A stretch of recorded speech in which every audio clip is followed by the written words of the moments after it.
Hey, welcome everybody. I'm Jay Skinner, and this is the beginning of the Buyers and Sellers Show. And today we're going to have Mr. Ron Crabtree with us in a few minutes. So just give it a couple of minutes for everybody to get online. I generally pick up a little early and play a song.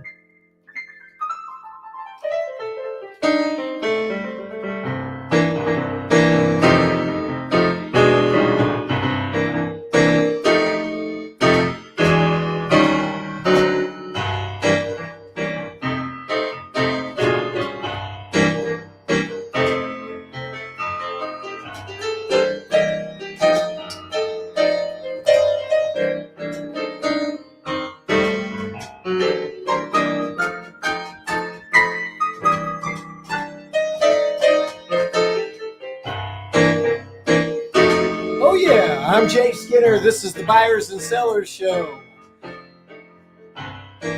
Every Friday at 10:35 a.m. A lot of interesting topics.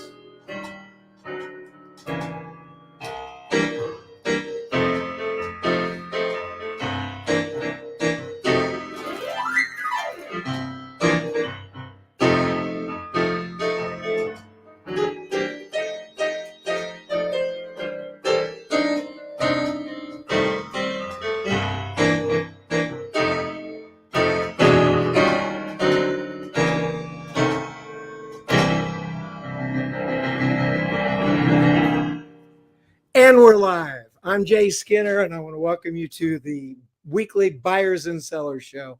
I'm so happy to have you here today. This is awesome, and we've already got people showing up and great things. Literally have people from all around the world joining us.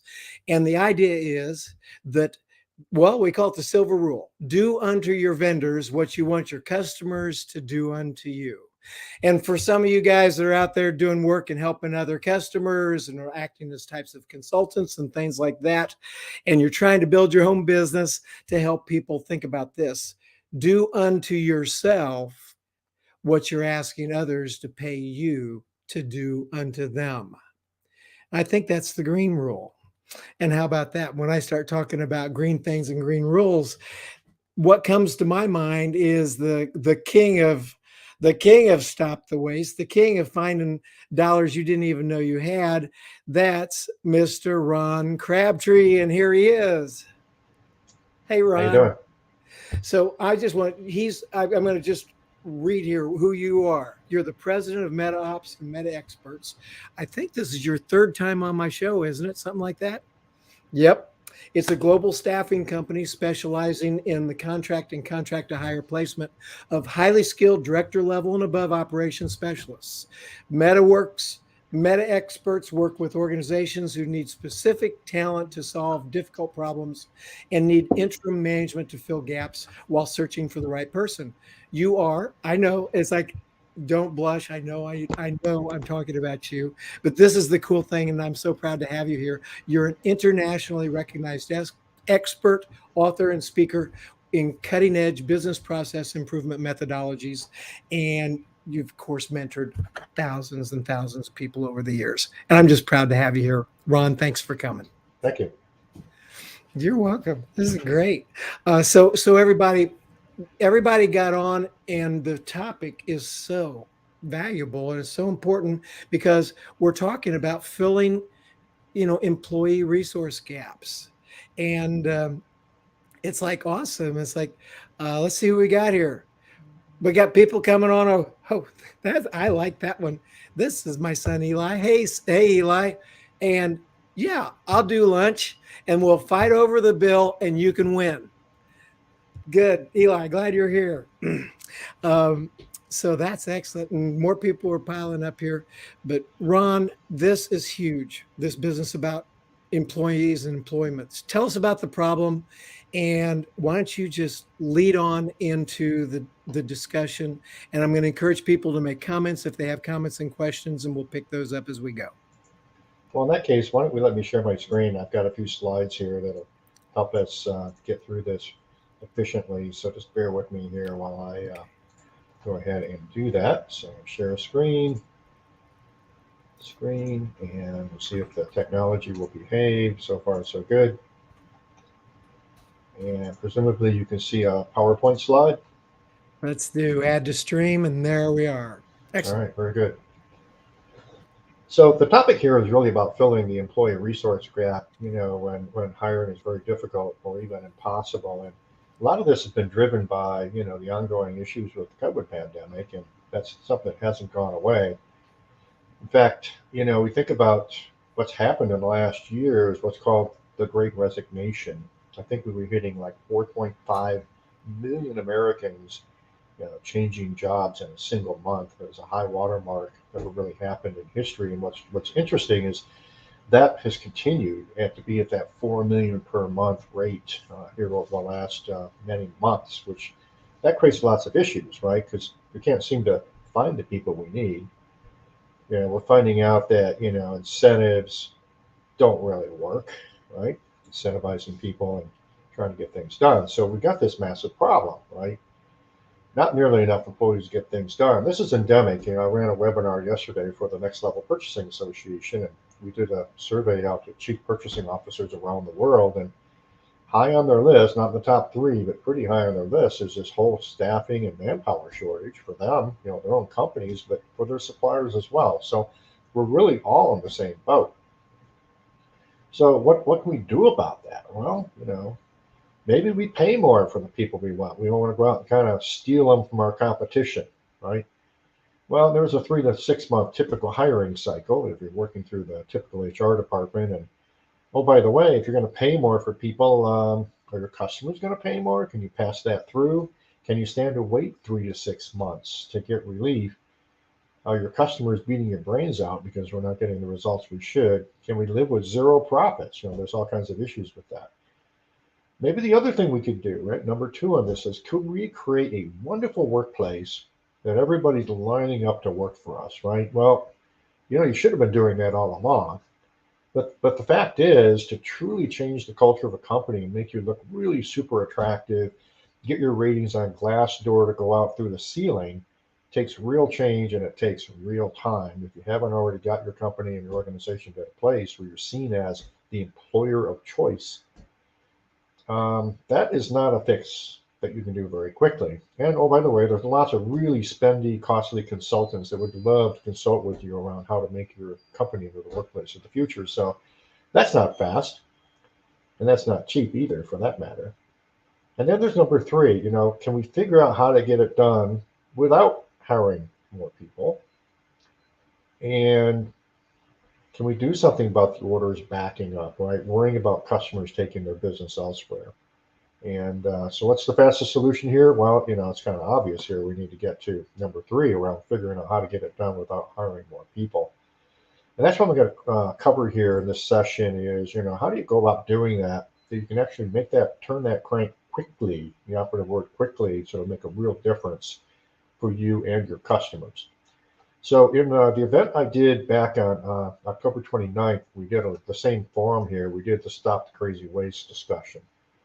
And I'll talk about that here in just a moment. But there's 2 major forms of waste that in organizations that tends to eat up all of our time, the time of our employees.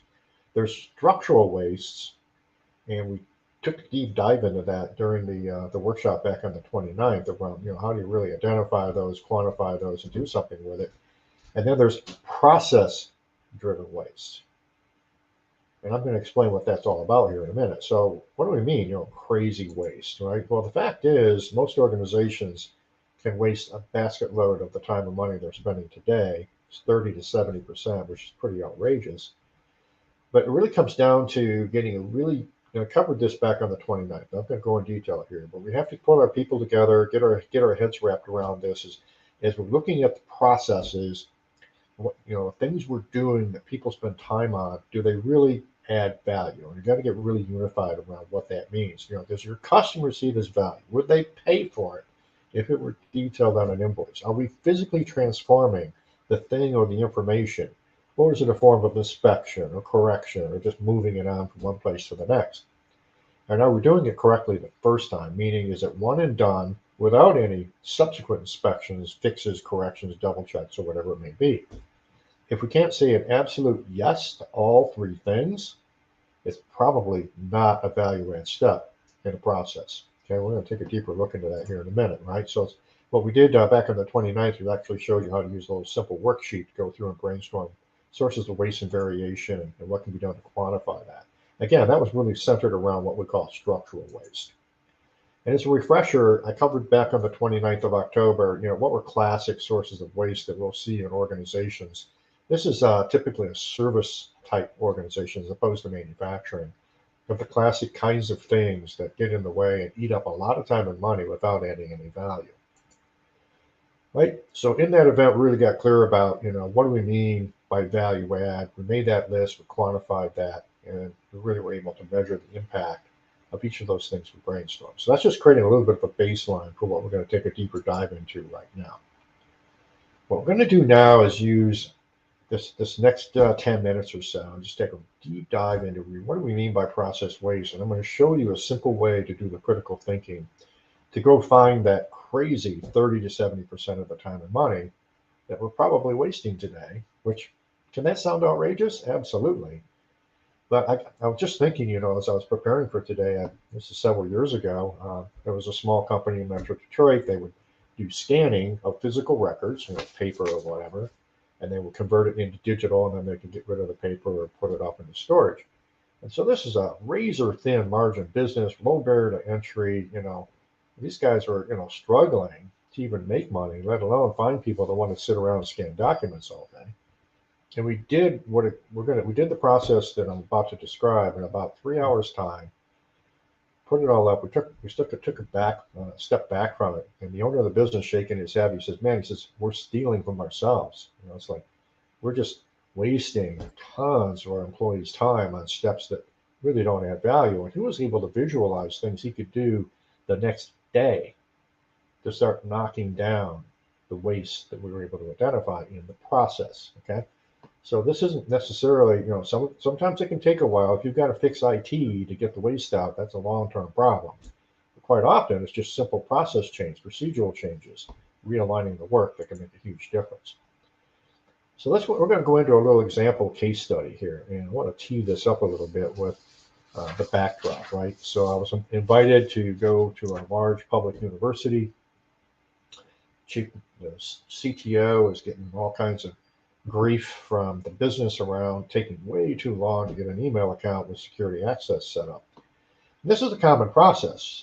Just worked on one, last week with a company that was taking a look at employee badging, what it takes to get an employee badge for a new employee all the way through the process. Never mind all the changes, right, that need to happen after you issue badges. And we went through the same process to uncover what could be done. And what we're going to do is I'm going to share some data and a little information that we did in just a few hours' time. Together, we're going to test whether or not these steps really add value. And then together, we're going to envision a better future state that could be turned on quickly. Jay, are you still hearing me okay? If I can ask you a question here at this point, then is it fair to say that now what you're doing is you're showing our watchers and listeners here how they, instead of going out and hiring new people, that they can perhaps not need to hire someone to get the same thing done through this process? Is that what I'm seeing? That would be correct.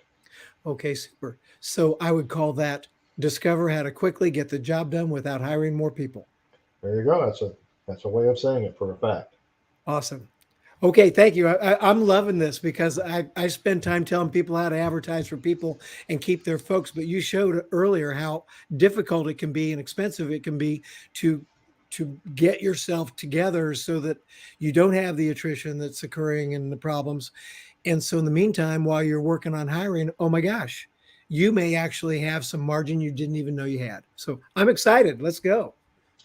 All right, so I'm going to jump to the PDFs that are easier to look at. But one of the things we did, and this just took a few hours' time, is very quickly go through and identify what were all the functional groups. This is the left-hand side. It's called a swim lane diagram. Your employee customer department. We had the supervisor of that department. We had the director for the customers department. You had the campus mail. You had IT distribution. You had IT systems analysts. You had the actual owner of the data that people needed access to. And then finally, you have the systems analyst who would actually do the email setup account, right? So you can visualize this. And then we have this, what we call the data collection worksheet. So I'm going to drop out of here and go to PDF here for a minute because it's going to be a little easier. I can make it a little bigger on the screen. And let's go over here and take a look at the data. And, this is basically coming up with how often this was happening, how much time people spent doing it, the delay time, the IT systems, the artifacts, etc.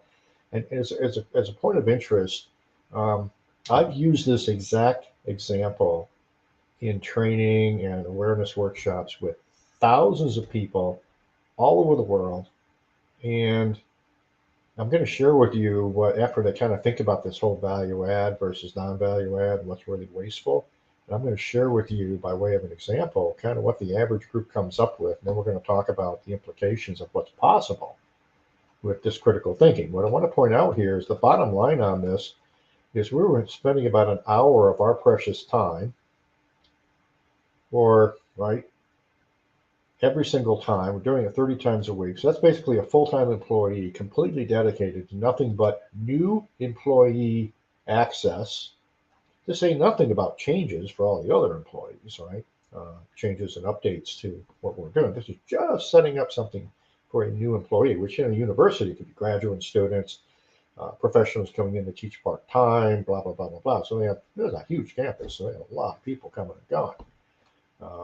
Staff to do cleaning and yard. I mean, the whole, just think about all, several thousand employees, big outfit. So this was a big deal, and it was consuming a lot of time and a lot of money without adding a whole lot of value. So let's go over here and take a look at this actual process together. Okay, we're going to take a little deeper dive and just critically think about which of these steps actually add value. Remember, a customer wants to pay for it. Well, who's the customer here? Well, if it's me, I think it's the poor student that's forking out their money or taking a huge government loan to be educated at this university. And would they want to pay for these steps in the process? Well, that's a question. Are we physically changing something at each step of the process? And is it being done right the first time? Well, great question. So we have the need to set up a new account. You have to download a form, and then the database administrator from the DBA website, we've got to print the form, go get the form, and then complete the form and carry it over to the supervisor's box. Well, okay. I guess we could say this is a value add. You could say, well, why can't I just fill out a digital form and not even have to fill out paper? Why am I carrying paper to the supervisor's inbox? Why do we have to have a supervisor sign off on that? Because they're not physically changing anything. They're not improving it, right? They're just basically saying it's okay to do it, since that probably doesn't do it. Now I'm physically moving it over and handing it off to the inbox for the director, so I'm just moving it. I'm not physically changing anything. I'm not doing any actual work to it. And then we have a sign off on the form. Not sure why we have to spend money on that. And now I'm going to forward the form to campus mail and physically carry the form all the way over there and drop it off. Then it gets IT distribution. We have to log it in and verify everything is right. Oh, by the way, we had problems. If we go back to the value stream map, we can see there were 3 different places where we would have issues, right? It wasn't one and done. And we had to kick things out to go back, right? Loop back for questions through this process. So it was not a clean process either. So we got to log it in and enter it, and then I get to forward it to the systems administrator associate. By the way, I didn't physically do it. I'm just walking a piece of paper around. Right? I haven't done anything about actually setting it up. I'm going to put it on the owner's desk, have them to sign it. They look at it and say, yeah, I'm going to sign it. It's okay. They can be in there. Then I'm going to assign it to somebody to actually do the work, right? I'm sorry, I'm going to hand it off and sign it to somebody. And then finally, hey, actually setting up the account. And then we have to notify the systems administrator associate who takes the form and just checks off that it's done. They put it back in the campus, the distribution, and it finally goes back. And the current process is we're going to log that form in. And I'm going to say, probably not a lot of value add in here. So let's just say that, triggering this is highly value add because you got to trigger it. Creating the account is value add. And while making sure somebody's got it. So you can sit here and argue about this all day long, but I'm going to share with you that thousands of people in every walk of life you can imagine, every industry you can imagine, have been through this exercise with me over the last 10 years. And the average finding that these groups come up with is that this process of 17 steps really should be no more than 3 steps, 4 at the very most. And they all quickly agree that the amount of effort that went into doing all this shouldn't be 60 minutes, right? Should be more like 5 minutes or 10, which, by the way, is a massive collapse around the amount of time that we're spending in the process, right? Now, So let me go ask ahead. you, that area that you've X'd out are all the things that someone's doing that is essentially wasted time that we don't really need to do. And you're going to take all that time and add it up and say, oh my gosh, we are doing so much stuff. We could afford, we don't need a new person. We just need to stop doing this wasteful stuff. Exactly.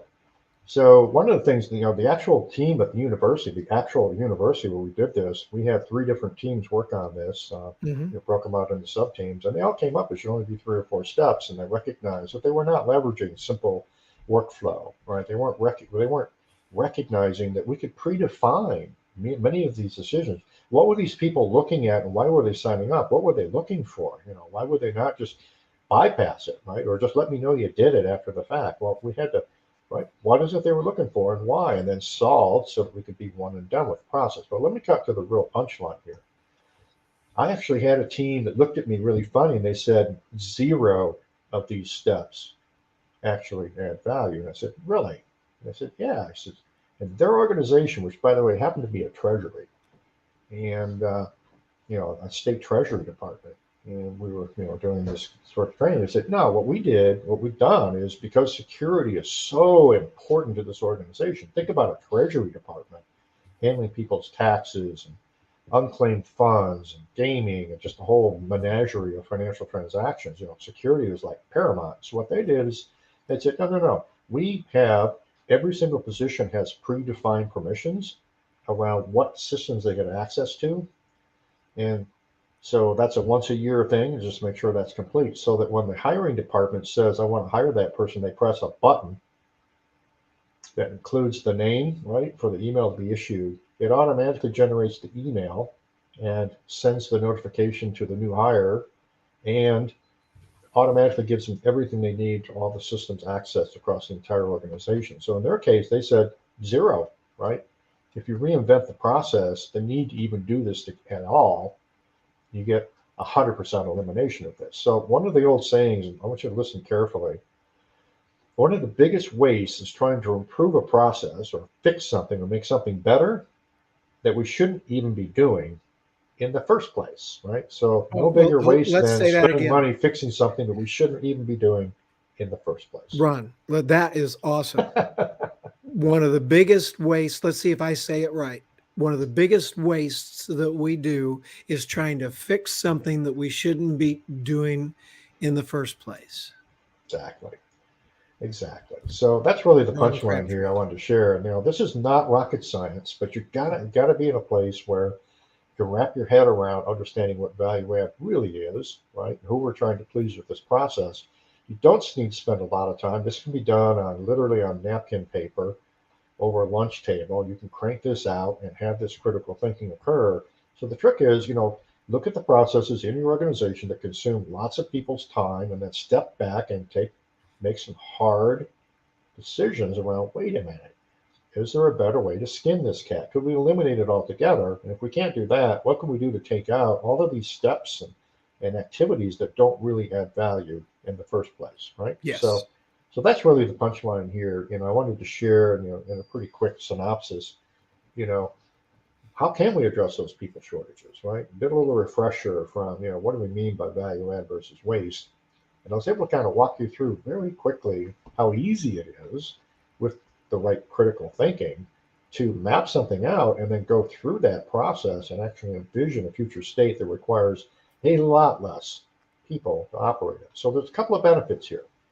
First of all, one of the things you're going to find out if you're going to do this is most of the people you have in your organization hate some of these processes because they know it's wasting their time. It frustrates them. It makes them kind of crazy. So you're taking time out of these processes and getting rid of steps that people don't even want to do anyway. They can turn their time to things that add even more value for your customers. So maybe you can tear up some requisitions. We found that out, with a prison system. We were looking at all the effort it took to handle prescriptions and get it to the prisoners, and moving through the aliquoting and all this the med lines and the whole 9 yards. We got to the end of this, and the nurses all looked at each other and said, "Geez, we're wasting 30 to 40% of all of our time." They literally were to tear up hiring requisitions that they had had open for 9 months. Nobody wants to work in a prison system dealing with prisoners. If you're a nurse, do you really line up and go work in a prison and stare into prisoners' mouths and watch them swallow their pills? Would you enjoy that? That was a big deal. So with that, Jay, I am done, and we'll turn it over to you. Well, thank you very much. This is awesome. And I'm going to pull that screen share out here for a minute. There we go. And Ron, we don't often think about that. Eric just came in. He says, I hope there's a playback. And yes, there is.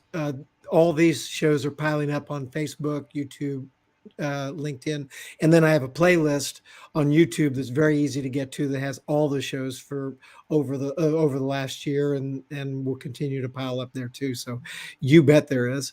Sharon came by and said, hi, good morning. She's 865 consecutive go lives for her business. That's pretty awesome. And it's become a habit. And she's already won some awards in her company about what she's doing. I'm so proud of her. And Charles, thank you for coming. Glad you'll like it. And Charles is over in California, and he's a good friend and a tremendous business person as well, and real estate business.